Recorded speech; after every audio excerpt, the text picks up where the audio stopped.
اعوذ باللہ من الشیطان الرجیم بسم اللہ الرحمن الرحیم الحمد للہ رب العالمین وصلی اللہ علی نبینا محمد وعلی آلہ واصحابہ اجمعین سبحانک اللہم لا علم لنا الا ما علمتنا انک انت العلیم الحکیم ولا حول ولا قوة الا باللہ العلی العظیم اللهم علمنا ما ينفعنا وانفعنا بما علمتنا وزدنا علما وعملا متقبلا يا رب العالمين اللهم إنا نبرأ إليك من حولنا وقوتنا وعلمنا وحفظنا وذكائنا ونلتجئ إلى حولك وقوتك يا ذا القوة المتين آمين آمين يا رب.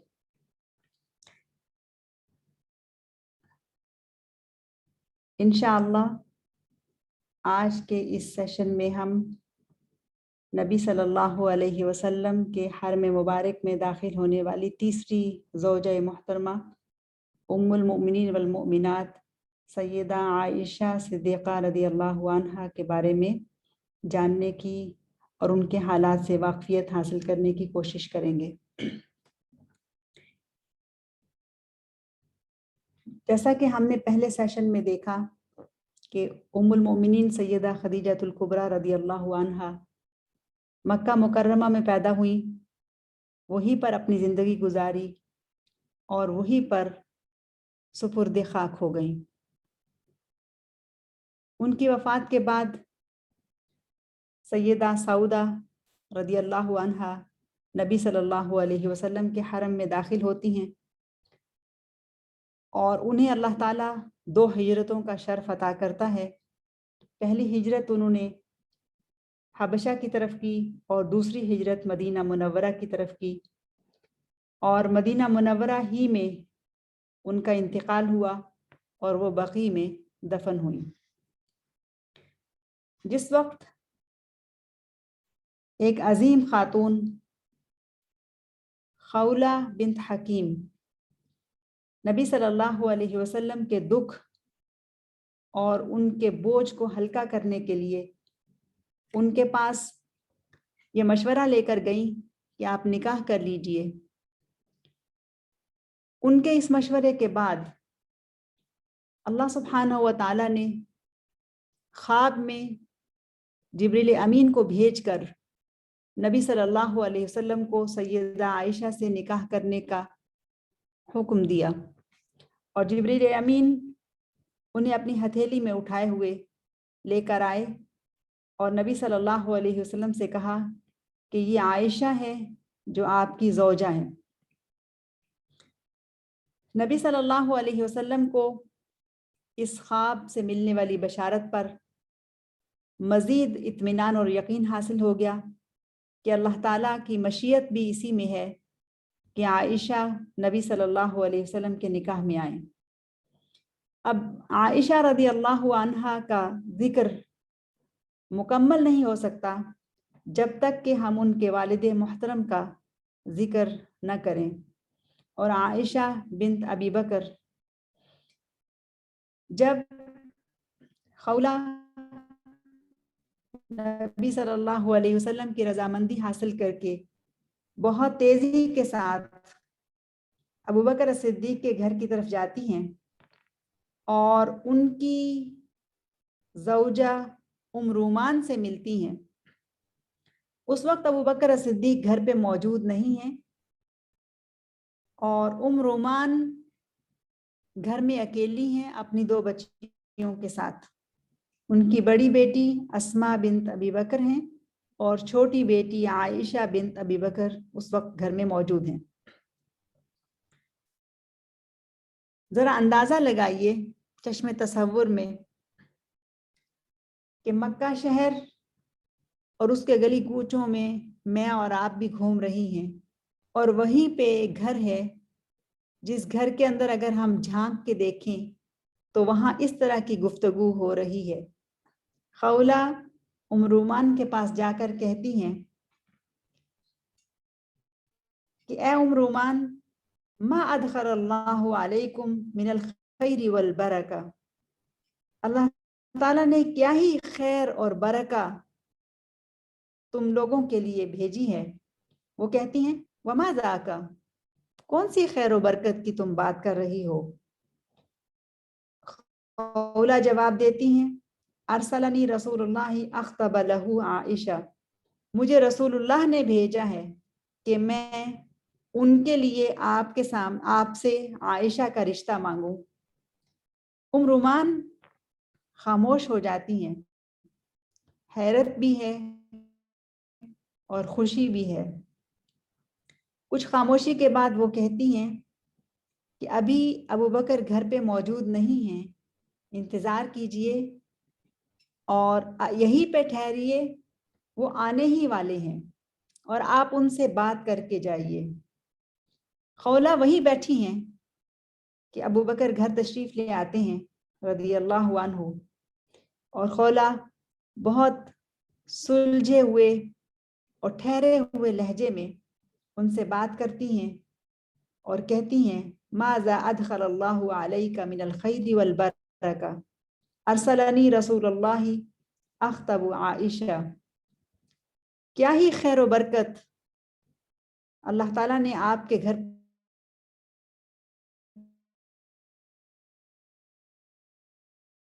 میں بھیجی ہے۔ ابو بکر صدیق فوراً سے اس سوچ میں پڑ جاتے ہیں کہ میرا اور محمد صلی اللہ علیہ وسلم کا کیا رشتہ ہے، کیا تعلق ہے، اور انہیں نبی صلی اللہ علیہ وسلم کے نزدیک اپنا مقام، اپنی دوستی اور اپنا تعلق یاد آ جاتا ہے، اور وہ بہت دھیمے لہجے میں کہتے ہیں کہ انا اخوک، میں تو ان کا بھائی ہوں، یعنی ایسی قریبی دوستی ہے کہ جو بھائی کی دوستی ہے، بھائیوں جیسی دوستی ہے۔ یہ سننا تھا کہ خولا وہاں سے اٹھائیں اور واپس آ کر رسول اللہ صلی اللہ علیہ وسلم کو تلاش کیا۔ جب وہ انہیں مل گئے تو ان سے کہنے لگیں کہ ابو بکر صدیق تو یہ کہہ رہے ہیں کہ ان کا اور آپ کا رشتہ بھائی کا رشتہ ہے، اور اگر وہ دونوں آپس میں بھائی ہیں تو پھر ان کی بیٹی تو بھتیجی ہوئی، جس سے نکاح ممکن نہیں ہو سکتا۔ رسول اللہ صلی اللہ علیہ وسلم انہیں جواب دیتے ہیں کہ جائیں اور ابو بکر صدیق سے کہیے کہ انت اخی فی الاسلام، آپ اسلام میں میرے بھائی ہیں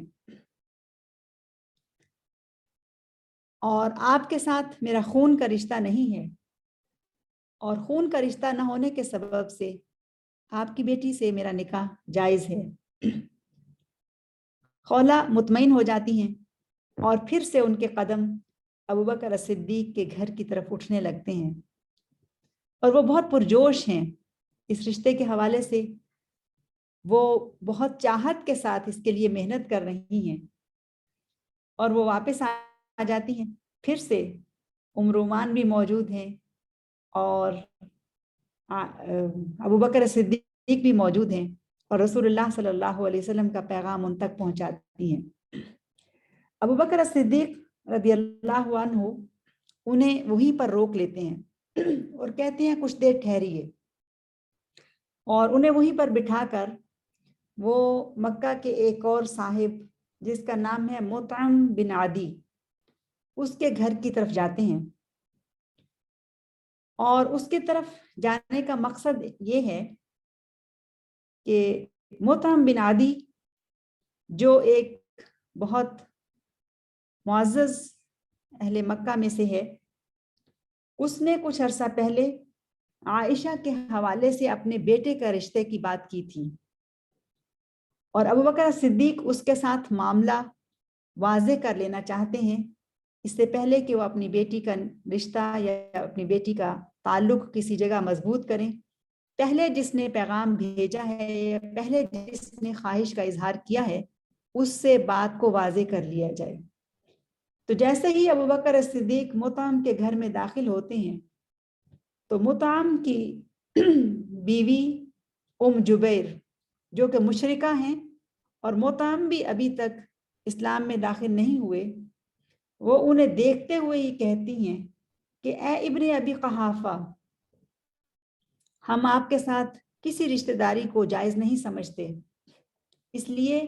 ہم دیکھ رہے ہیں کہ آپ کس طرح سے محمد صلی اللہ علیہ وسلم کے ساتھی بنے ہوئے ہیں اور کس طرح سے ان کی مدد کرتے ہیں اور کیسے ان پر اپنا مال خرچ کر رہے ہیں، اور اگر ہم نے اپنے بیٹے کی شادی آپ کی بیٹی سے کر دی تو آپ کی بیٹی اسے بھی صحابی بنا دے گی، یعنی اسے بھی دین سے پھیر دے گی۔ ابوبکر صدیق اس خاتون کی بات کا کوئی جواب نہیں دیتے اور مطعم کی طرف متوجہ ہوتے ہیں اور اس سے پوچھتے ہیں کہ تمہاری کیا رائے ہے، تمہارا کیا خیال ہے؟ اور مطعم جواب دیتا ہے کہ میری رائے بھی وہی ہے جو میری بیوی کی رائے ہے اور تم نے ابھی ابھی بات سن لی ہے۔ ابوبکر صدیق اطمینان اور سکون اپنے دل میں محسوس کرتے ہیں اور ان کے دل کو شرح صدر ہو گئی ہے کہ اگر کچھ بات چیت پہلے ہوئی بھی تھی اور اس خاندان کی طرف سے ان کی بیٹی کا رشتہ لینے کے لیے کوئی آمادگی تھی بھی تو وہ معاملہ اب ختم ہو چکا ہے، اور اسی شرح صدر کے ساتھ وہ واپس اپنے گھر آتے ہیں، دیکھتے ہیں کہ خولہ ابھی تک وہیں پر بیٹھی ہیں، اور پھر وہ رومان سے کچھ مشورہ کرنے کے بعد انہیں ہاں میں جواب دیتے ہیں اور کہتے ہیں کہ ابوبکر صدیق کہ محمد صلی اللہ علیہ وسلم کو ہماری طرف سے ہاں کہہ دیجئے۔ خولہ بہت خوش ہوتی ہیں اور وہ ابوبکر صدیق کے گھر سے نکل کر دوڑتی ہوئی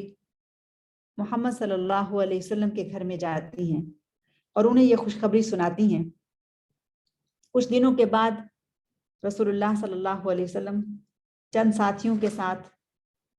ابوبکر صدیق کے گھر میں آتے ہیں اور 500 درہم یا دینار مہر مقرر کر کے سیدہ عائشہ کو اپنے حرم میں داخل کر لیتے ہیں، یعنی ان سے نکاح ہو جاتا ہے۔ لیکن یہ بات پہلے سے طے ہے کہ عائشہ رضی اللہ عنہا ابھی کم عمر ہیں، اس لیے ابھی رخصتی نہیں ہوگی اور اس کو کچھ وقت کے لیے بلکہ کچھ سالوں کے لیے مؤخر کر دیا جائے گا۔ رسول اللہ صلی اللہ علیہ وسلم جب ابوبکر صدیق سے سحر کے رشتے میں بند جاتے ہیں، یعنی ابوبکر صدیق جو اس سے پہلے ان کے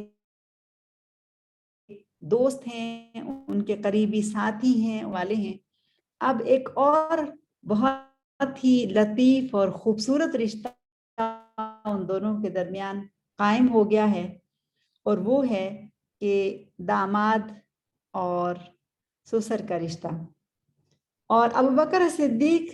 جو کہ جاہلیت میں بھی بہت خوبیوں کے مالک تھے، لیکن اسلام کے اندر تو ان کی خوبیوں کو چار چاند لگ گئے، اور ان کی شجاعت، بہادری، ایثار، اللہ تعالیٰ کے راستے میں ان کا اپنا مال خرچ کرنا، اور نہ صرف یہ کہ رسول اللہ صلی اللہ علیہ وسلم سے بے لوث محبت ان کی تھی، بلکہ اس شہر مکہ میں مظلوم مسلمانوں سے جس طرح سے وہ حمایت اور مدد کرتے تھے اور ان بے یار و مددگار اور دکھی مسلمانوں کی مدد کرتے تھے، وہ بھی اپنی مثال آپ تھا۔ ابوبکر صدیق کا خاندان ایسا خوش قسمت خاندان ہے کہ پورے ہی گھرانے کے اسلام کے اوپر بے شمار احسانات ہیں، اور ابوبکر صدیق رضی اللہ عنہ وہ کہ جن کے لب پہ ہمیشہ یہ رہتا تھا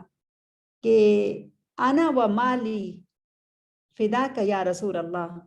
اے اللہ کے رسول میں اور میرا مال سب کچھ آپ کے اوپر فدا ہے،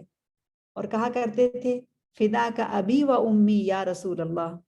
اے اللہ کے رسول میرے ماں باپ بھی آپ پر قربان ہوں۔ اور یہ وہ جملہ تھا جو سب سے پہلے ابوبکر صدیق رضی اللہ عنہ نے نبی صلی اللہ علیہ وسلم کے لیے کہنا شروع کیا، فدا کا ابی و امی یا رسول اللہ۔ اور رسول اللہ صلی اللہ علیہ وسلم بھی اس پورے گھرانے سے بے انتہا محبت کرتے تھے، اور ان کی قربانیوں کو اور ان کی اسلام کے لیے کی گئی محنتوں کو ہمیشہ یاد رکھتے تھے، حتیٰ کہ وفات سے پہلے بھی یہ فرمایا کہ میں نے ہر انسان کا حق ادا کر دیا جو اس نے اسلام میں معاونت میں میرے ساتھ کیا، لیکن میں ابوبکر صدیق کا حق ادا نہیں کر سکتا۔ یہ خوبصورت گھرانہ جس میں ابوبکر صدیق کے ساتھ ان کی زوجہ ام رومان بھی موجود ہیں جو کہ ام عائشہ ہیں، وہ بھی دراصل صحابیات الجلیلات میں شمار ہوتی ہیں، وہ پہلے ایمان لانے والوں میں سے ہیں، اور انہیں بھی رسول اللہ صلی اللہ علیہ وسلم سے بے انتہا محبت ہے۔ رسول اللہ صلی اللہ علیہ وسلم اس رشتے کے قائم ہونے سے پہلے بھی ان کا بہت احترام کرتے تھے، اور وہ سچے ایمان والی اور مخلصہ خاتون تھی، لیکن اس رشتے کے قائم ہو جانے کے بعد تو وہ رسول اللہ صلی اللہ علیہ وسلم کے لیے بدرجہ ماں تھی، اور رسول اللہ صلی اللہ علیہ وسلم ان کی قربانیوں کو اور ان کی اللہ تعالیٰ کے راہ میں، اللہ تعالیٰ کے راستے میں اٹھائی ہوئی محنتوں کو اور تکلیفوں کو بہت زیادہ اپریشیٹ کرتے تھے، یہاں تک کہ جب ام رومان کا انتقال ہوا مدینہ کے اندر تو رسول اللہ صلی اللہ علیہ وسلم خود ان کی قبر میں اترے اور ان کے لیے مغفرت کی دعا کی، اور ان کے لیے یہ الفاظ اپنی زبان سے ادا کیے، اللہم لم یخف علیک ما لقیت ام رومان فیک وفی رسول اللہ، کہ ام رومان نے اے اللہ تیرے راستے میں اور تیرے رسول کے راستے میں جو تکلیفیں اٹھائی ہیں وہ بہت زیادہ ہیں، اور پھر رسول اللہ صلی اللہ علیہ وسلم نے ان کے لیے مغفرت کی دعا کی، اور ساتھ ہی یہ بھی کہا کہ من سرہ ان ینظر الی امرأۃ من الحور العین فلینظر الی ام رومان، جس کسی کو یہ اس بات سے خوشی ملتی ہو یا جس کسی کو یہ پسند ہو کہ وہ عورتوں کے اندر حور العین کو دیکھ سکیں، یعنی روئے زمین پر اگر کسی حور العین کو کوئی بندہ دیکھنا چاہتا ہے تو وہ ام رومان کو دیکھ لے۔ سبحان اللہ، رشتوں کی تعظیم تو کوئی میرے رسول سے سیکھے صلی اللہ علیہ وسلم۔ اور وہ ان کی وفات پر بار بار یہ کہے جا رہے تھے کہ اللہ آپ سے مخفی نہیں ہے کہ ام رومان نے اللہ اور اس کے رسول کے لیے کیا کیا برداشت کیا، اے اللہ ان کی کوششوں کو قبول فرما لے۔ نبی صلی اللہ علیہ وسلم اور ابو بکر صدیق کا تعلق ایک ایسا تعلق تھا جو مثالی تعلق تھا، اور اس تعلق کے اندر عائشہ صدیقہ رضی اللہ عنہا اور ان کی بڑی بہن اسماء بنت ابی بکر کا بھی ایک بہت بڑا کردار ہے، اور اس تعلق کے اندر جو بے لوث محبت ہے اس خاندان کے ساتھ بھی، اور ابو بکر صدیق رضی اللہ عنہ کی بیٹی جو سیدہ عائشہ جو نبی صلی اللہ علیہ وسلم کے حرم میں داخل ہوتی ہیں ان کے ساتھ بھی رسول اللہ صلی اللہ علیہ وسلم کی محبت بے لوث محبت ہے۔ مکہ کا یہ آخری دور ہے، اور کفار کے مظالم اور قریش کے ظلموں کے اور بربریت کے مقابلے میں مسلمان جس طرح سے تکلیف اٹھا رہے تھے، نبی صلی اللہ علیہ وسلم نے اہل مدینہ کی طرف سے تعاون ملنے پر مسلمانوں کو اجازت دے دی کہ وہ اپنا گھر بار، اپنا شہر مکہ چھوڑ کر مدینہ کی طرف ہجرت کر جائیں۔ ابو بکر صدیق رضی اللہ عنہ نے بھی کئی مرتبہ نبی صلی اللہ علیہ وسلم سے اس بات کی اجازت مانگی کہ وہ بھی مدینہ کی طرف ہجرت کرنا چاہتے ہیں اور چاہتے ہیں کہ اپنے خاندان کو بھی ساتھ لے آئیں، لیکن نبی صلی اللہ علیہ وسلم ہمیشہ انہیں روک رہے تھے اور کہہ رہے تھے ابو بکر ابھی انتظار کیجئے۔ پھر وہ وقت آ گیا کہ جب قریش مکہ نے دیکھا کہ اب مسلمان تو مکہ سے بھاگ کر مدینہ جا رہے ہیں، اور اب ہمارے پاس کوئی چارہ نہیں کہ کسی طرح سے محمد صلی اللہ علیہ وسلم کو یہیں پر روک لیا جائے اور معاذ اللہ ان کا خاتمہ کر دیا جائے، انہیں قتل کر دیا جائے، کہ اگر کسی طرح سے یہ یہاں سے نکل کر مدینہ منورہ پہنچ گئے، یثرب پہنچ گئے، تو پھر ہمارا ان پر ہاتھ ڈالنا اور ہمارا انہیں اپنے قابو میں رکھنا بہت مشکل ہو جائے گا۔ اور وہ دیکھ رہے تھے کہ مسلمانوں کی اکثریت ہجرت کر کے مدینہ منورہ جا چکی ہے، اور ان کفار نے بھی ایک پلاننگ کی، اور اللہ سبحانہ و تعالیٰ کی بھی ایک پلاننگ تھی۔ وہ اپنے ندوہ کے اندر یہ پلاننگ کر رہے تھے کہ سارے قریش کے خاندان اور قبیلوں کا ایک ایک فرد سب اکٹھے ہوں اور ایک رات حملہ کر کے محمد صلی اللہ علیہ وسلم کو قتل کر دیا جائے۔ اور چونکہ ہر خاندان کا ایک فرد ہوگا، اس لیے خون تقسیم ہو جائے گا اور کسی سے بھی بدلہ لینا ان کے لیے، یعنی ہاشمی خاندان کے لیے ممکن نہیں رہے گا۔ بہرحال انہوں نے بھی تدبیر کی، اور اللہ سبحانہ و تعالیٰ کی بھی ایک تدبیر تھی۔ اللہ تعالیٰ نے نبی صلی اللہ علیہ وسلم کو ہجرت کی اجازت دے دی، اور رسول اللہ صلی اللہ علیہ وسلم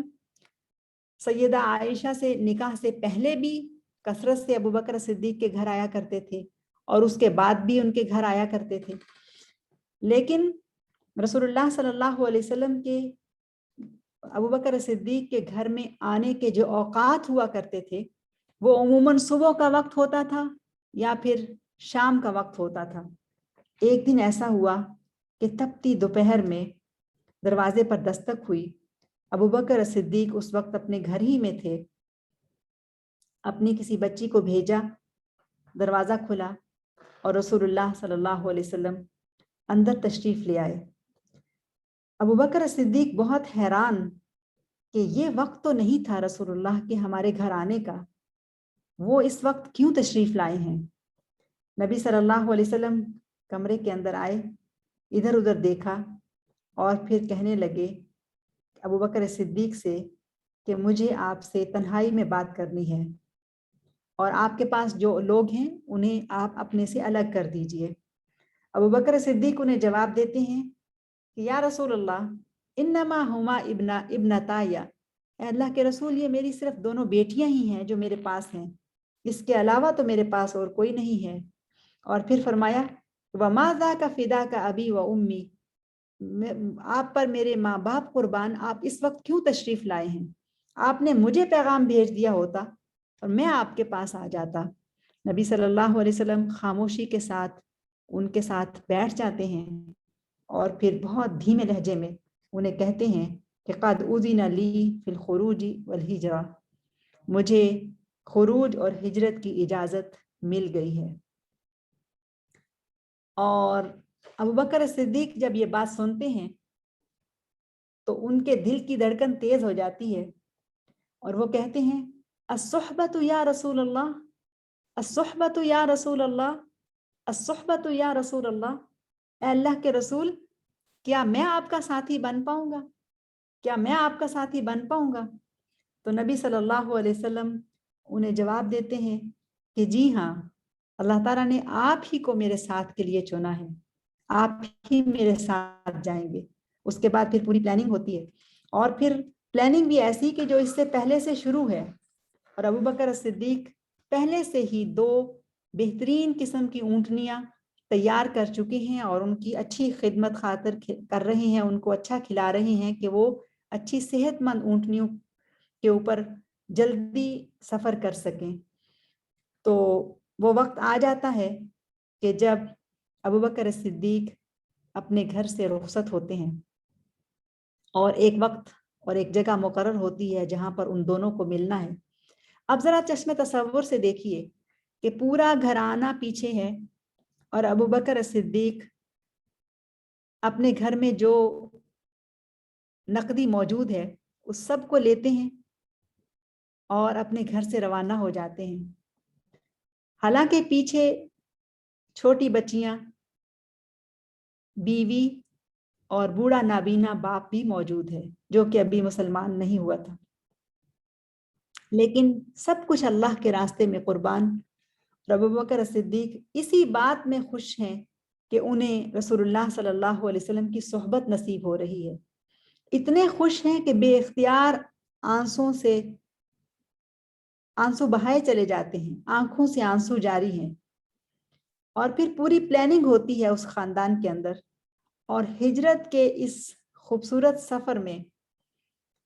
پورا خاندان ان کا معاون ہے صلی اللہ علیہ وسلم. پورا خاندان محمد رسول اللہ صلی اللہ علیہ وسلم کی بیک بون ہے، ان کے پیچھے ہے. ان میں ان کا غلام بھی شامل ہے، ان میں ان کا بیٹا عبداللہ بھی شامل ہے،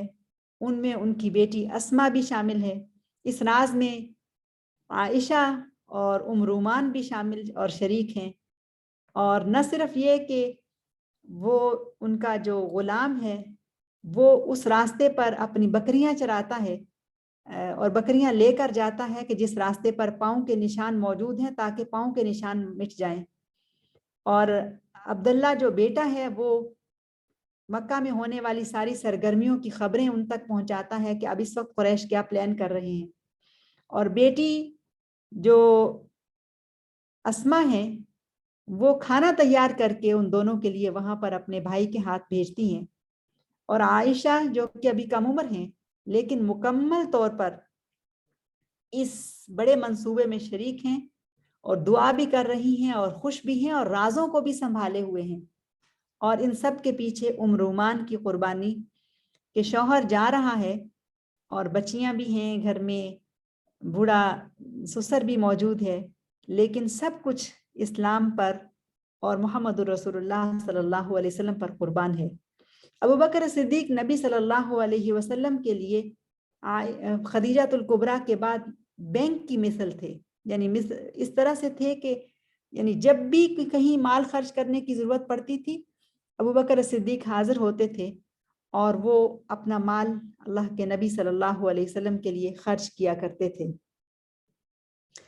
ایسا ہی ہوا کہ جب وہ گھر سے نکلنے لگے تو جو گھر میں جمع پونجی تھی وہ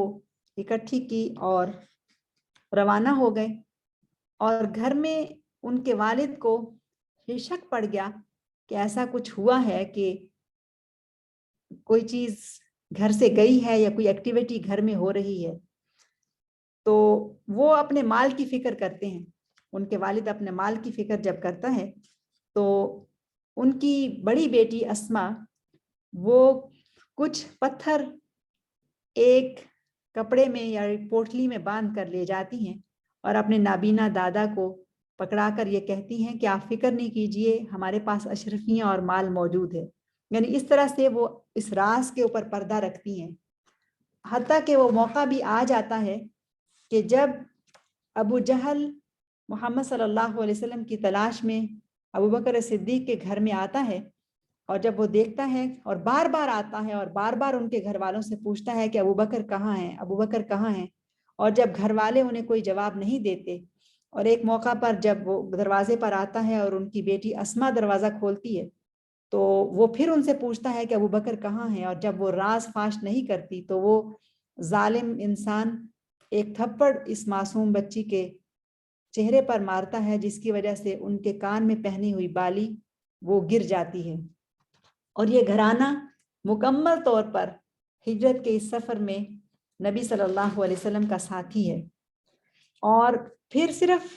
ایسا ہی نہیں کہ تاریخ نے ان واقعات کو لکھا بلکہ اس گھرانے کی اس ساری مصروفیت کو قرآن نے بھی محفوظ کر لیا. اور پھر جب یہ ذکر ہوا کہ ہجرت کے اس سفر میں وہ موقع آیا کہ جب غار میں موجود تھے، غار ثور میں، اور کفار ان کی تلاش میں بالکل غار کے منہ پر پہنچ چکے تھے، تو اس وقت بھی جب ابوبکر صدیق پریشان ہو جاتے ہیں اور وہ کہتے ہیں کہ اب دشمن تو بہت قریب ہے، سامنے ہیں، تو رسول اللہ صلی اللہ علیہ وسلم انہیں یہ کہتے ہیں لا تحزن ان اللہ معنا، کہ آپ گھبرائیے نہیں، اللہ تعالیٰ ہمارے ساتھ ہے. وما ظنک باثنین اللہ ثالثہما، ان دو کے بارے میں تمہارا کیا خیال ہے جن کا تیسرا اللہ ہے، جن کے ساتھ تیسرا اللہ ہے. سبحان اللہ. تو یہ ہے دراصل وہ تذکرہ جو اس خاندان کی ایکٹیویٹی کا، اس خاندان کی سرگرمی کا، اس خاندان کی قربانیوں کا قرآن مجید میں بھی محفوظ ہو گیا اور تاریخ کا بھی ایک حصہ ہے. حقیقت یہ ہے کہ ابوبکر صدیق اور ان کے گھرانے کا احسان ہم اتار نہیں سکتے. ہم جتنا بھی ان کے بارے میں جانیں، جس قدر ان سے محبت کریں، جس قدر ان کے احسانات کو ہم اپنے ذہن میں لائیں، ایڈمائر کریں، وہ کم ہے. اللہ تعالیٰ ان سے راضی ہو. اور یہ وہ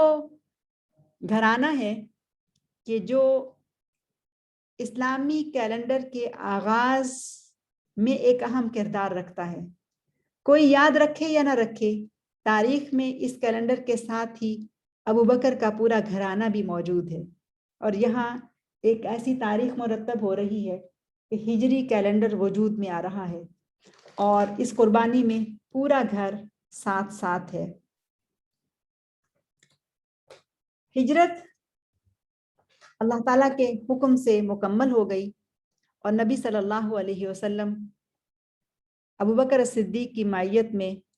مدینہ منورہ پہنچ گئے. قباء میں قیام کیا 4 دن کے لیے، پھر وہاں سے یثرب میں داخل ہوئے. اہل یثرب نے ان کا بے مثال استقبال کیا، اور پھر ہر شخص یہ خواہش رکھتا تھا، یثرب کا ہر شخص اس بات کا متمنی تھا کہ رسول اللہ صلی اللہ علیہ وسلم ان کے گھر میں ٹھہریں. لیکن نبی صلی اللہ علیہ وسلم نے فرمایا کہ میری اونٹنی کا راستہ چھوڑ دو. خلو سبیل ناقتی، میری اونٹنی کا راستہ چھوڑ دو. جہاں اللہ تعالیٰ کا حکم ہوگا وہاں پر یہ بیٹھ جائے گی. اور پھر قصوہ اونٹنی ابو ایوب الانصاری رضی اللہ عنہ کے گھر کے سامنے بیٹھ گئی. گویا کہ اللہ سبحانہ و تعالیٰ کو وہی مقام مطلوب تھا جہاں پر محمد صلی اللہ علیہ وسلم آباد ہوں، مسجد بنے، اور ان کا خاندان بھی وہاں پر آباد ہو صلی اللہ علیہ وسلم. نبی صلی اللہ علیہ وسلم کچھ عرصہ کے لیے ابو ایوب الانصاری رضی اللہ عنہ کے گھر میں رہے، اور پھر جب دیکھا کہ اس کے سامنے ہی ایک پلاٹ خالی ہے تو وہاں پر مسجد کی تعمیر کا آغاز کیا. کئی دن کئی مہینے لگے، مسجد تعمیر ہو گئی، اور جتنے بھی مہاجرین مکہ سے ہجرت کر کے مدینہ آئے تھے، نبی صلی اللہ علیہ وسلم نے انہیں بھی یثرب کے اندر یعنی مدینہ منورہ کے اندر سیٹل کیا، اور پھر اہل مدینہ کے ساتھ معاہدہ کیا. مدینہ کے اندر جو یہودی قبائل تھے ان کے ساتھ معاہدہ کیا. جب ہر طرح سے اطمینان ہو گیا اور مسجد نبی کی تعمیر بھی ہو گئی تو نبی صلی اللہ علیہ وسلم نے مسجد سے بالکل ملحق 2 گھر تعمیر کروائے. اب وہ گھر بھی کیا تھے؟ گھر کہنے سے مطلب اب اس گھر کا بھی تصور اگر کریں تو ایک کمرہ، اس کے ساتھ چھوٹا سا ایک صحن اور بیرونی 4 دیواری، اور ایک کمرہ جس کا ایک دروازہ مسجد کی طرف کھلتا ہے. تو اس طرح سے یہ 2 سادہ سے گھر جن کی چھت کھجور کے پتوں سے ڈالی گئی تھی اور جو مسجد نبوی جیسے ہی تھے، وہ گھر دونوں وجود میں آ جاتے ہیں. جب یہ گھر بن جاتے ہیں تو پھر نبی صلی اللہ علیہ وسلم اپنے اہل خاندان کو، اپنے بچوں کو مکہ مکرمہ سے مدینہ منورہ لانے کے لیے تیاری کرتے ہیں. اور جب رسول اللہ صلی اللہ علیہ وسلم کا خاندان یعنی ان کی بیٹیاں، ان کی زوجہ محترمہ سیدہ سعودہ رضی اللہ عنہا اور باقی گھر کے جو افراد ہیں وہ ہجرت کرتے ہیں مدینہ کی طرف، تو اس کے ساتھ ہی ابوبکر صدیق رضی اللہ عنہ کا خاندان بھی مدینہ کی طرف اکٹھے ہی ہجرت کرتا ہے. گویا کہ یہ دونوں خاندان بھی اب اکٹھے ہجرت کر رہے ہیں. اور اس ہجرت کے اندر نبی صلی اللہ علیہ وسلم کی تیسری زوجہ محترمہ عائشہ صدیقہ رضی اللہ عنہا وہ بھی اس میں شریک ہیں. جب سب لوگ مدینہ منورہ پہنچ جاتے ہیں اور نبی صلی اللہ علیہ وسلم مسجد سے ملحق گھروں میں سے ایک گھر میں سیدہ سعودہ کو اور اپنی دونوں بیٹیوں ام کلثوم رضی اللہ عنہا اور سیدہ فاطمہ الزہرا رضی اللہ عنہا دونوں کو وہاں ٹھہراتے ہیں، اور زندگی کافی حد تک نارمل ہو جاتی ہے. جب کچھ دن گزر جاتے ہیں اور یقیناً عائشہ صدیقہ اب بالغ ہو چکی ہیں، ایک سمجھدار عمر کو پہنچ چکی ہیں، اور ابو بکر صدیق ایک دن رسول اللہ صلی اللہ علیہ وسلم سے اس خواہش کا اظہار کرتے ہیں کہ اب سب کچھ صحیح ہو گیا ہے، اب آپ کی جو امانت میرے گھر میں موجود ہے اسے آپ رخصت کر کے لے جائیے۔ نبی صلی اللہ علیہ وسلم بھی تیار ہو جاتے ہیں، اور مہاجرین کو اس رشتے کا پہلے سے پتہ ہے کہ یہ نکاح مکہ مکرمہ میں ہو چکا تھا، لیکن انصار کو جب یہ خبر ملتی ہے تو انصار کے گھروں میں بھی خوشی کی لہر دوڑ جاتی ہے، اور وہ جانتے ہیں کہ ابوبکر صدیق رضی اللہ عنہ کا اسلام کے اندر کیا مقام ہے، اور ان کی بیٹی کا نبی صلی اللہ علیہ وسلم کے ساتھ کیا رشتہ اور تعلق ہے۔ تو نبی صلی اللہ علیہ وسلم دنوں میں سے کسی ایک دن، وہ دن کہ جو بہت ہی مبارک دن تھا، انصار کے کچھ مردوں اور خواتین کے ساتھ ابوبکر الصدیق کے گھر میں جاتے ہیں۔ سیدہ خود یعنی سیدہ عائشہ خود اپنے رخصتی کے حالات کو بیان کرتی ہیں، اور وہ کہتی ہیں کہ رسول اللہ صلی اللہ علیہ وسلم انصار کے کچھ مردوں اور عورتوں کو لے کر ہمارے گھر آئے، اور میں نے دیکھا کہ جب وہ لوگ ہمارے گھر میں جمع ہو گئے تو میں کھیل کود میں مصروف تھی، تو میری والدہ میرے پاس آئیں اور انہوں نے میرا ہاتھ پکڑا اور مجھے اپنے ساتھ لیا اور میرا منہ ہاتھ دھلایا، میرے بال ٹھیک کیے، اور پھر مجھے لے کر اندر کمرے میں چلی گئیں جہاں نبی صلی اللہ علیہ وسلم بیٹھے ہوئے تھے۔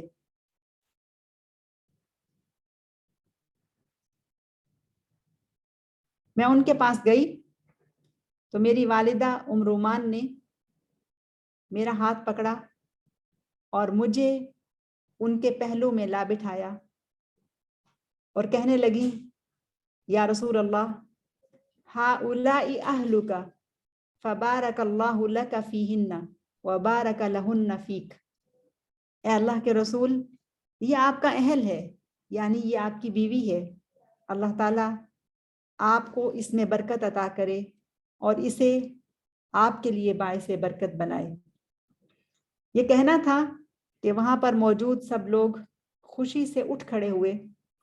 اور وہ ایک دوسرے کو مبارکباد دینے لگے، اور ہر طرف خوشی کا سما تھا، اور رسول اللہ صلی اللہ علیہ وسلم بھی بے انتہا خوش تھے۔ ایک بڑا دودھ کا پیالہ لایا گیا، رسول اللہ صلی اللہ علیہ وسلم نے پہلے خود اس پیالے سے دودھ پیا اور اس کے بعد اپنی دلہن عائشہ رضی اللہ عنہا کی طرف وہ پیالہ بڑھا دیا۔ عائشہ رضی اللہ عنہا کہتی ہیں کہ میں نے بہت شرماتے ہوئے وہ پیالہ لیا اور کچھ دودھ پی لیا۔ عائشہ خود اپنے بارے میں کہتی ہیں کہ اس وقت ان کی عمر 9 سال تھی اور وہ بہت سمارٹ تھی، ہلکا پھلکا جسم تھا۔ عائشہ رضی اللہ عنہا کی شکل و صورت کے بارے میں یہ آتا ہے کہ خفیفۃ الجسم ذات عینین واسعتین وشعر جعد ووجہ مشرق، کہ وہ بہت ہلکے جسم والی، بہت ہی خوبصورت آنکھوں والی اور گھنگریالے بالوں والی اور روشن چہرے والی، اور خوبصورتی اور حیا کی آمیزش کے ساتھ حسن کو اٹھائے ہوئے تھیں۔ اور وہ کہتی ہیں کہ ثم انتقلت الى بیتها الجدید، اسی حالت میں میں ایک نئے گھر میں منتقل ہو گئی، اور وہ گھر کہ جس میں تھی اور محمد صلی اللہ علیہ وسلم تھے، اور اسی گھر سے عائشہ صدیقہ رضی اللہ عنہا کی ازدواجی زندگی کا آغاز ہوتا ہے۔ عائشہ صدیقہ رضی اللہ عنہا جو کہ کم عمر ہیں، ذہین و فتین ہیں، خوبصورت ہیں، اور اللہ سبحانہ و تعالیٰ نے بہت حکمت کے ساتھ اپنی حکمت بالغہ سے اس خاتون کو، بلکہ اگر خاتون نہ کہا جائے بچی ہی کہا جائے، اس کو حرم نبوی میں داخل کیا. اور بہت ساری وجوہات میں سے ایک وجہ یہ بھی تھی کہ وہ بہت جلدی یعنی اپنی عمر کے آغاز ہی سے براہ راست تربیت جو لیں وہ نبوی تربیت حاصل کریں. یعنی ایسی ناپختہ عمر میں وہ حرم نبوی میں داخل ہو گئیں کہ جہاں بچوں کو ابھی مزید تربیت کی ضرورت ہوتی ہے. تو اللہ سبحانہ و تعالیٰ نے اپنی مشیت اور اپنی پلاننگ سے سیدہ کو نبی صلی اللہ علیہ وسلم کے گھر میں رکھا تاکہ وہ براہ راست انہی سے تربیت حاصل کریں. اور وہ تربیت اور رہنمائی کہ جو ایک نبی کرتا ہے وہ کسی اور انسان کے کرنے کا کام نہیں ہوتا ہے. تو عائشہ صدیقہ رضی اللہ عنہا کا یہ بھی ایک وصف ہے کہ وہ کم عمری میں نبی صلی اللہ علیہ وسلم کے پاس آ گئیں اور ان کی تربیت اور رہنمائی سے بھرپور فائدہ اٹھایا. ہم سیدہ عائشہ صدیقہ رضی اللہ عنہا کی زندگی کو پڑھیں گے تفصیل کے ساتھ، لیکن اس انداز میں انہیں پڑھیں گے کہ وہ کس طرح سے رسول اللہ صلی اللہ علیہ وسلم کے گھر میں موجود ہیں اور کیسے رسول اللہ صلی اللہ علیہ وسلم ان سے محبت، شفقت اور تربیت کے پہلوؤں کو سامنے رکھتے ہوئے سلوک کرتے ہیں. یہ بہت ہی اہم نقطہ ہے. دیکھیے رسول اللہ صلی اللہ علیہ وسلم نے اپنی زندگی میں جن خواتین سے نکاح کیا اس میں ہر عمر کی خواتین تھیں،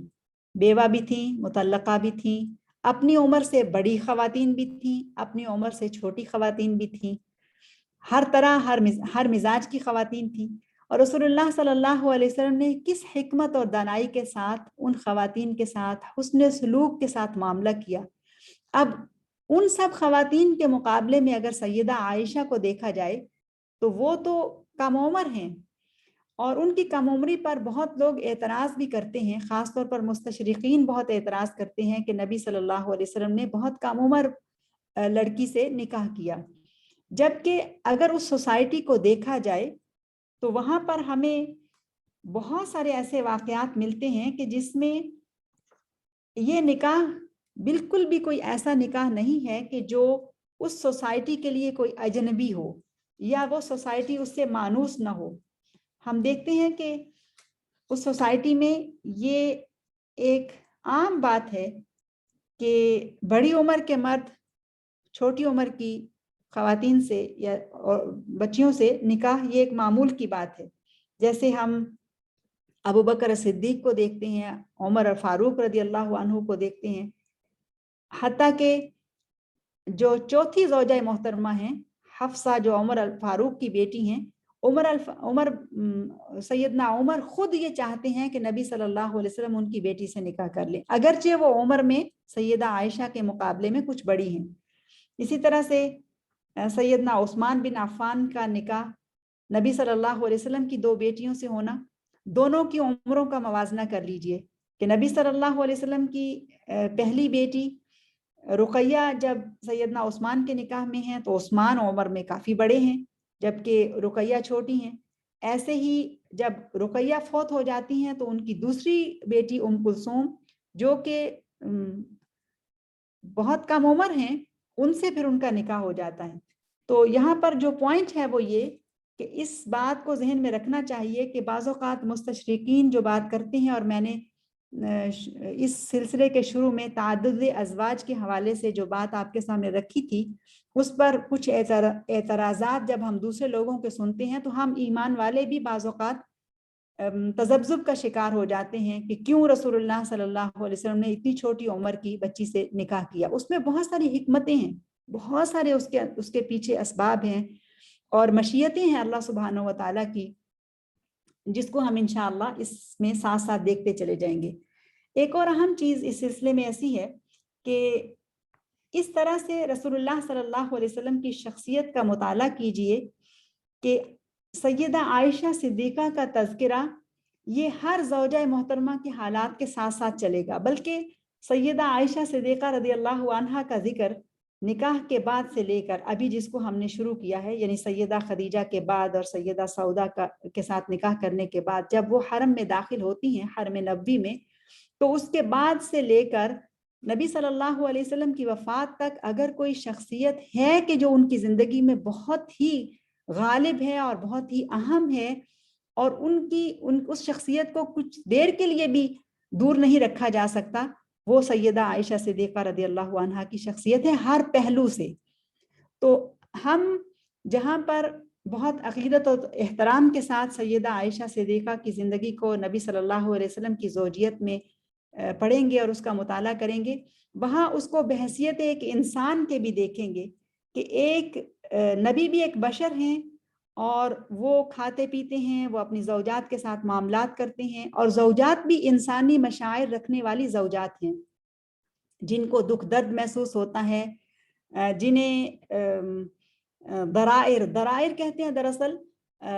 جس کو اردو میں سوکن کہتے ہیں، یعنی اپنے شوہر کی دوسری بیوی، ان کے آنے پر بھی وہ غیرہ اور دکھ کو محسوس کرتی ہیں، اور جو طبعی رنج خواتین کے اندر ہوتا ہے اپنی سوتن کے لیے، اس کو بھی وہ محسوس کرتی ہیں کہ وہ عام انسان ہے۔ یہ الگ بات ہے کہ اس سوسائٹی میں یہ چیزیں اتنی نارمل تھیں کہ وہ اس کے لیے یہ ایک بہت بڑی بات نہیں تھی، لیکن ایک انسان ہونے کے ناطے ان چیزوں کو، ان مشاعر کو اپنے اندر رکھنا یہ ایک فطری بات ہے۔ تو اس تناظر میں ہم سیدہ عائشہ صدیقہ رضی اللہ عنہا اور بعد کے ازواج مطہرات کی زندگیوں کا مطالعہ کریں گے۔ سیدہ عائشہ صدیقہ رضی اللہ عنہا کی زندگی کو پڑھتے ہوئے یہ بات ذہن میں رکھیے گا کہ ایک بہت نارمل زندگی ہے، ایک بہت معمول کا تعلق ہے کہ جو اس گھرانے کے اندر ایک شوہر اور بیوی کے اندر موجود ہے۔ اور میں نے ایک تحریر پڑھی جو مریم خالد کی تحریر ہے، اور مجھے بہت پسند آئی جب میں یہ تیاری کر رہی تھی، تو انہی پوائنٹس کو میں بھی اکٹھا کر رہی تھی اور انہی نقطوں کے اوپر سوچ رہی تھی، اور یہ ساری چیزیں سامنے آ رہی تھی کہ کس طرح سے سیدہ عائشہ صدیقہ رضی اللہ عنہا نبی صلی اللہ علیہ وسلم کے گھر میں آتی ہیں اور ازدواجی زندگی کا آغاز ہوتا ہے، تو پھر کیا کیا ہوتا ہے وہاں پر۔ تو اتفاق سے میں نے وہ تحریر پڑھی اور مجھے بہت پسند آئی کہ وہ سارے نکات اس میں بھی بہت اچھے سے، بہت خوش اسلوبی سے پیش کر دیے گئے ہیں۔ تو میں وہ تحریر آپ کو سناتی ہوں جو کہ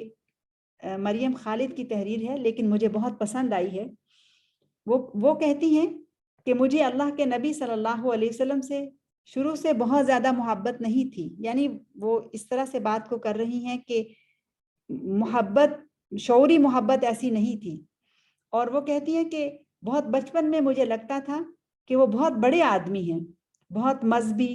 اور یقیناً بہت سخت۔ مجھے لگتا تھا کہ وہ مجھے سائیکل چلاتا دیکھیں گے تو ناراض ہو جائیں گے، مجھے ہر وقت امرود کے درخت پر جھولتا دیکھیں گے تو ڈانٹیں گے، ہمسایوں کی دیوار پھلانگ کر گلاب توڑتا دیکھیں گے تو نہ جانے کتنی وعیدیں سننے کو ملیں گی۔ چاہے وہ گھر ہمسایوں سے ہر وقت خالی ہی رہتا تھا، مگر اللہ کے نبی صلی اللہ علیہ وسلم کے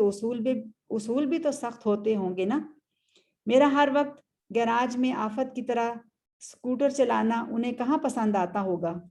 چھت پر انگور کی بیل تک رسائی اور اس کے آخری گچھے تک جھک کر اسے توڑنا انہیں کیسے اچھا لگتا ہوگا،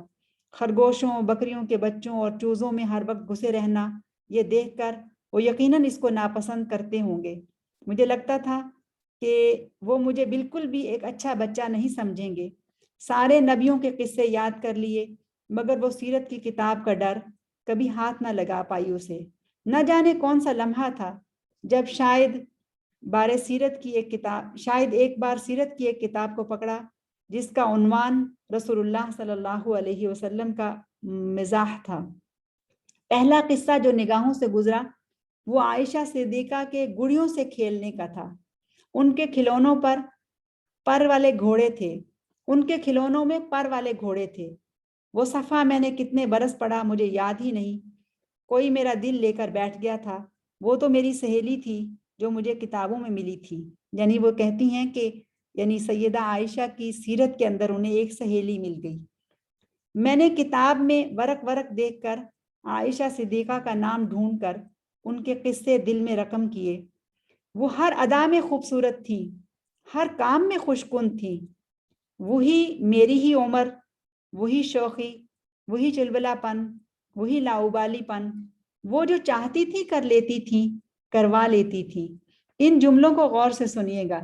اب جب یہ ازدواجی زندگی شروع ہو رہی ہے اور اس گھر میں آ کے سیدہ مکین ہو جاتی ہیں, رہنے لگ جاتی ہیں, تو ایک لاؤبالی پن ہے ان کی زندگی میں, کم عمری ہے,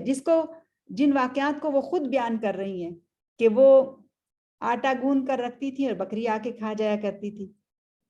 تو انہی کیفیات کو اس تحریر میں بیان کیا جا رہا ہے کہ عائشہ صدیقہ کی ہر ادا ہی خوبصورت تھی, ہر کام میں خوشکن تھی. وہ جو چاہتی تھی کر لیتی تھی, کروا لیتی تھی. میں نے انہیں ہار گماتے دیکھا. یعنی ایک واقعہ ایسا بھی ہوا تھا کہ جب ان کا ہار گم ہو گیا, اور ہار گما کر ویرانے میں بے فکری سے سوتے ہوئے دیکھا. آٹا گوندھ کے سو جاتے ہوئے دیکھا. بکری کو ان کا آٹا کھاتے ہوئے دیکھا. ناز اٹھاتے ہوئے دیکھا. غصے کا اظہار کرتے ہوئے دیکھا. مسکراتے ہوئے دیکھا. رو رو کے بے حال ہوتے ہوئے پایا. انہیں محبتیں لوٹتے ہوئے دیکھا اور جان لٹاتے ہوئے پایا. کبھی مال کا تقاضا کرتے دیکھا, اور کبھی دن بھر بھوکا رہ کر شوہر یعنی محمد صلی اللہ علیہ وسلم کے لیے کھجوریں محفوظ رکھتے ہوئے, کھجوریں بچا کر رکھتے ہوئے پایا. کبھی ان کے ساتھ مل کر دوڑ لگاتے ہوئے دیکھا. عائشہ نے لوٹ لیا مجھ کو, خرید کر باندھ لیا مجھ کو. لڑکیاں ایسی ہوتی ہیں, بیٹیاں ایسی ہوتی ہیں, بیویاں یہ ہوتی ہیں, مائیں ان کو کہتے ہیں. کیا نہیں سکھایا عائشہ نے مجھے, گڑیوں کے کھیلنے سے شروع ہوا تھا, پکڑ کر کہاں سے کہاں لے گئی مجھے. یہ بات سچ ہے کہ مجھے رسول اللہ صلی اللہ علیہ وسلم سے محبت عائشہ کی وجہ سے ہوئی تھی. اگر وہ عائشہ کے شوہر تھے اور عائشہ کو ان سے محبت تھی تو مجھے بھی ان سے محبت ہے. مجھے سیرت سے جوڑنے کی بنیاد عائشہ صدیقہ نے رکھی. یہ ہوتی ہیں بیویاں, شوہر سے محبت یوں کرتی ہیں. کبھی جنت کا سوچوں تو روح اس تمنا پر سرشار ہو جاتی ہے کہ رحمت عالم صلی اللہ علیہ وسلم سے ملنے کے بعد عائشہ سے ملاقات ہوگی. ان سے گلے ملنے کی چاہت پہ زیست کا سفر گزر رہا ہے. ان کے کندھوں پر سر رکھ کر دیر تک ان کی خوشبو کو سانسوں میں بسانا ہے. ان کے ہاتھ تھام کر چہرے کا لمس محسوس کرنا ہے. ان کے نبی سے کہنا ہے ہمیں کھیلنے کی اجازت دیں. وہاں جنت میں عائشہ کے ساتھ پروں والے گھوڑوں پر بادلوں میں اڑنا ہے. مچھلیوں پہ بیٹھ کر پانیوں میں اترنا ہے. پہاڑوں کی چوٹیوں سے نیچے سبززاروں میں کودنا ہے. جنت میں کوئی گرتا یا ڈوبتا تھوڑی ہی ہے. ہم وہاں فاطمہ رضی اللہ عنہا کے گھر کی دیوار پھلانگ کر گلابوں کو چرائیں گے. خدیجہ رضی اللہ عنہا کے آنگن میں سائیکل چلائیں گے. مہکتی بہاروں میں انگور اور امرود توڑ کر کھائیں گے. مجھے یقین ہے کہ اللہ کے نبی ہمیں دیکھ کر مسکرائیں گے. تو یہ تھی تحریر جو مجھے بہت پیاری لگی اور میں نے آپ کے سامنے پڑھی ہے. یہ تحریر پڑھنے کا مقصد دراصل اس انداز میں اس ہستی کی سیرت کو پڑھنا مطلوب ہے کہ عائشہ جہاں کم عمر ہیں رضی اللہ عنہا, وہاں ذہین و فتین بھی ہیں, اور نبی صلی اللہ علیہ وسلم سے ان کی محبت مثالی محبت ہے. وہ خود بھی اپنے شوہر پر جان چھڑکتی ہیں اور شوہر بھی ان کے اوپر فدا ہیں صلی اللہ علیہ وسلم.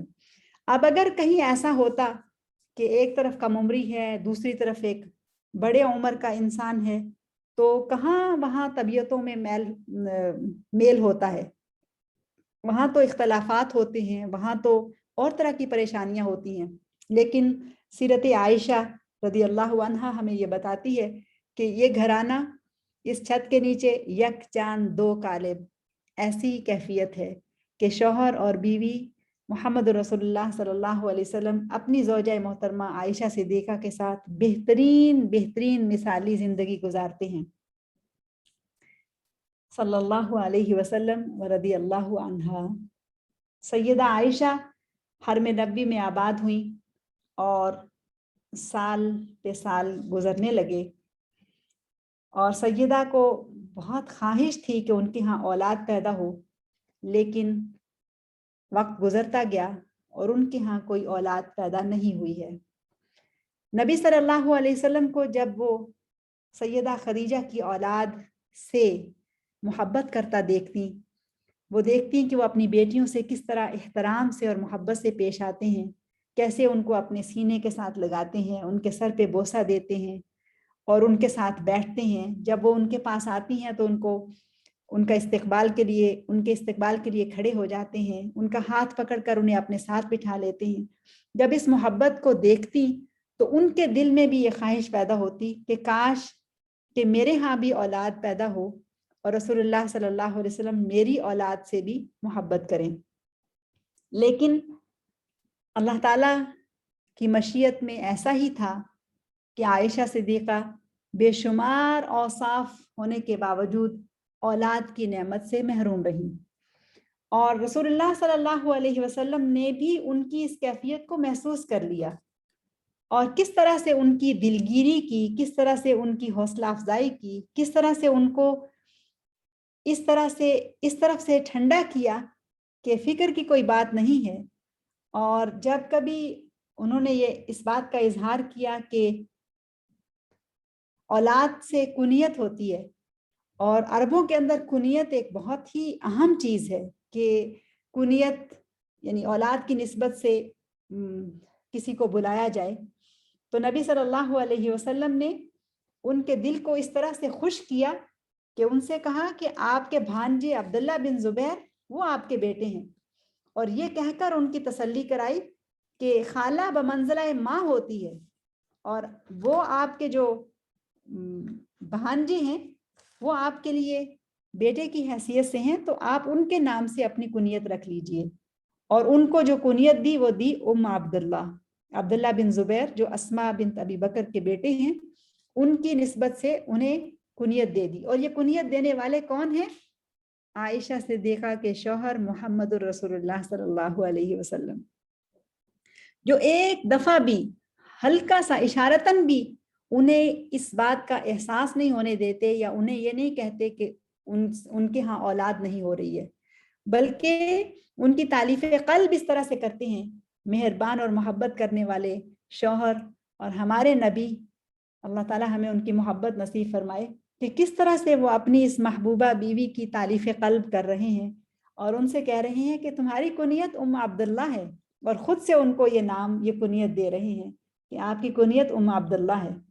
اور عائشہ صدیقہ رضی اللہ عنہ وہ بھی اپنے بھانجے عبداللہ بن زبیر سے بہت محبت کرتی تھی، اور ان کا اپنا بھائی عبد الرحمن جب وہ فوت ہو گیا تو ان کا بیٹا قاسم اور ان کی ایک بیٹی، ان دونوں بچوں کو سیدہ عائشہ نے اپنی کفالت میں لے لیا اور ان یتیم بھتیجے اور بھتیجی کی کفالت کرنے لگی۔ تو اس طرح سے سیدہ کی زندگی میں یہ ایک خلا تھا، اس کو بھی انہوں نے اس طرح سے پر کیا رسول اللہ صلی اللہ علیہ وسلم کی طرف سے رہنمائی حاصل کر کے، کہ وہ گھر بھی ایک آباد گھر ہو گیا، اور وہ بچے ان کی کفالت میں تھے، وہ ان کی تعلیم و تربیت کے اوپر توجہ دیتی اور ان کے اوپر خرچ کرتی۔ اس میں کوئی شک نہیں ہے کہ رسول اللہ صلی اللہ علیہ وسلم نے سیدہ عائشہ کی بے اولادی کے دکھ کو محسوس کر کے انتہائی خوبصورتی سے ان کی دلگیری کی اور انہیں تسلی دلائی۔ اور اس میں بھی کوئی شک نہیں ہے کہ سیدہ خدیجہ رضی اللہ عنہا کے بعد اگر کوئی کسی مرتبے کو پہنچا رسول اللہ صلی اللہ علیہ وسلم کے دل میں تو وہ عائشہ بنت ابی بکر رضی اللہ عنہا ہیں۔ جو مقام اور مرتبہ خدیجہ الکبریٰ رضی اللہ عنہا کے بعد سیدہ عائشہ کا نصیب تھا، نبی صلی اللہ علیہ وسلم کے دل کے جتنا وہ قریب تھی، اس کے بعد بہت ساری زوجات ان کے حرم میں داخل ہوئیں، ایک سے بڑھ کر ایک، سمجھدار، ذہین، فطین، خوبصورت، مالدار، لیکن جو مقام سیدہ عائشہ کا تھا وہ کسی کا بھی نہیں تھا۔ تو اس سیشن کو ہم یہیں پر روکتے ہیں، انشاءاللہ آگے کے حالات اگلے سیشن میں ہم ڈسکس کریں گے۔ سبحانک اللہم و بحمدک نشهد أن لا إله إلا أنت نستغفرك ونتوب إليك. بسم الله الرحمن الرحيم. والعصر إن الإنسان لفي خسر إلا الذين آمنوا وعملوا الصالحات وتواصوا بالحق وتواصوا بالصبر. السلام عليكم ورحمة الله وبركاته.